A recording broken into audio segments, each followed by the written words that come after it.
This week I learned a new way to leave whites on my paper, and I would like to share it with you. Oh no, I gave my heart away, went a bit too far, so wrong. Hi everyone, I'm Elisa, and in my last video, I showed you different ways that you can leave whites on your paper for a painting. Earlier this week, I went to an art meeting where the featured artist was Doug Allen. He showed us some new and fun techniques, and he also showed me a new way to leave my whites on my paper that I did not know about or even think about. He used contact paper, and I really liked this idea, and it really did work. We got to actually paint and do things ourselves. It was a non-invasive way to leave large spaces of white on your paper without it damaging your paper at all.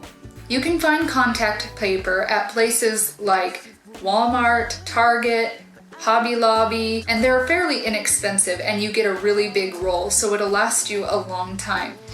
Today we're going to paint the sailboat, and I'm going to cut out some contact paper to put over top of the sails because we don't want to paint those. We're going to paint everything else predominantly blue, and then we're going to do some layering and we'll do the sails last. Here's the contact paper that I use. It is a clear matte or transparent matte. I've used this before to create bookmarks and different things, but I did not realize I could use it for this and didn't think of it. So this is a great idea. You can see how large it is, and there's a lot on the tube. So I cut out a small strip. We're gonna lay it down here and trace where we want our white, and I'm going to put the grid on the paper side. This is fairly easy to draw on. You can erase it. Then we're just gonna cut it out. I wouldn't use this for too small of areas. I would use it for larger areas that you're wanting to cover. And stick it on.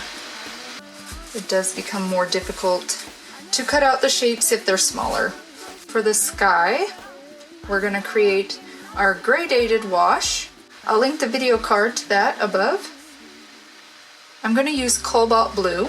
Go across, press again. Now I'm gonna go into water, pull it down, go into water again, continue to pull that down, go back into my water, and you can pull it down all the way. And here, since I'm going into the ocean, I can actually do a reverse of my gradated wash and then go back into my color and actually start pulling more color in. So my grade goes back because it's mimicking the sky here. You can see how our contact paper, nothing has got under it. So this is great. So my sky is done, and I'm gonna start on the mountains here. I'm gonna use our cobalt blue again, add just a little bit of ultramarine blue, and then I wanna add browns into this because those mountains are brown, so I want a brown gray color. I'm gonna use burnt sienna and cobalt blue. We're going to start with our blue and then add our brown. It's kind of a neutralized blue.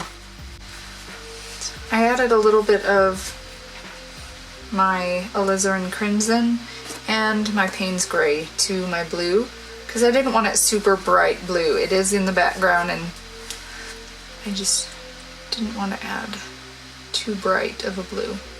If you want to try this painting out and use the sketch, I will have a link to it below, where you can subscribe to my website and get all of the sketches for this for free.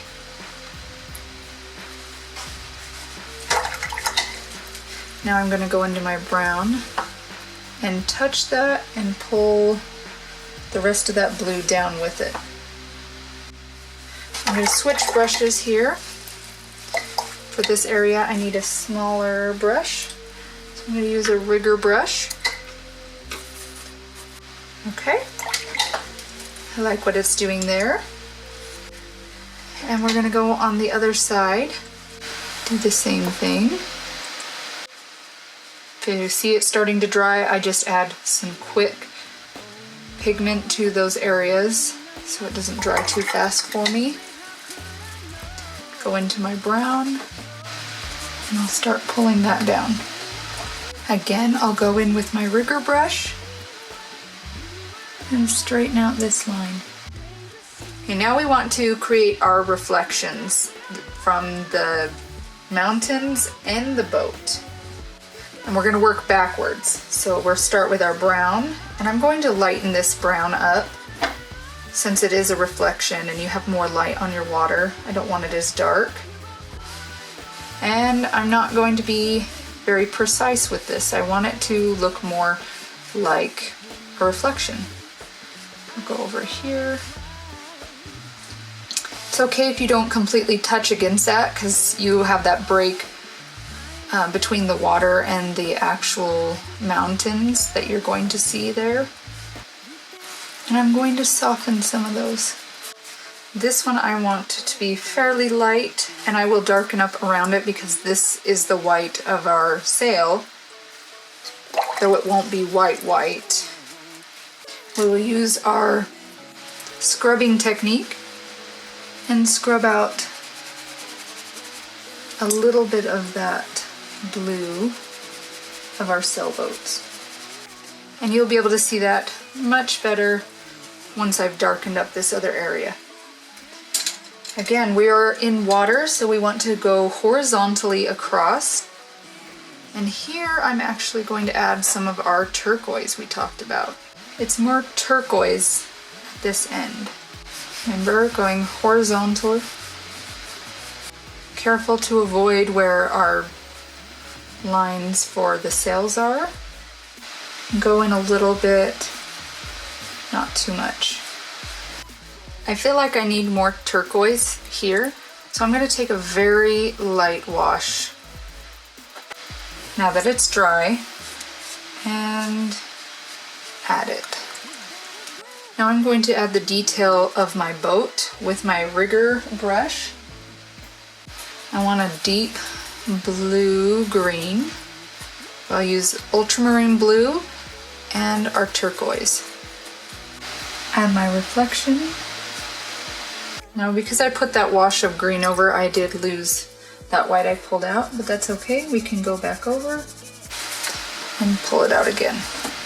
Now you can go in and add more details to your mountains if you want, if you feel like they're a little too flat.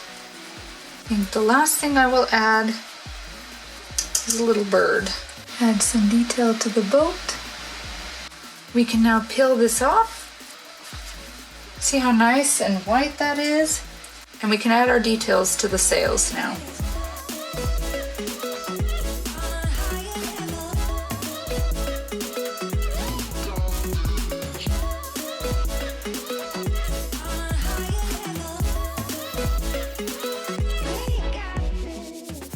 All right, and there is our sailboat. We used our sail using contact paper. You can sign our paper.